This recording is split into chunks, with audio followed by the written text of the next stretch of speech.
Beerus, what's up?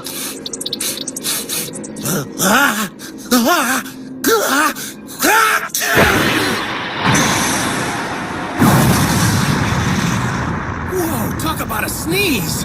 Good thing it missed us. I definitely wasn't ready for that.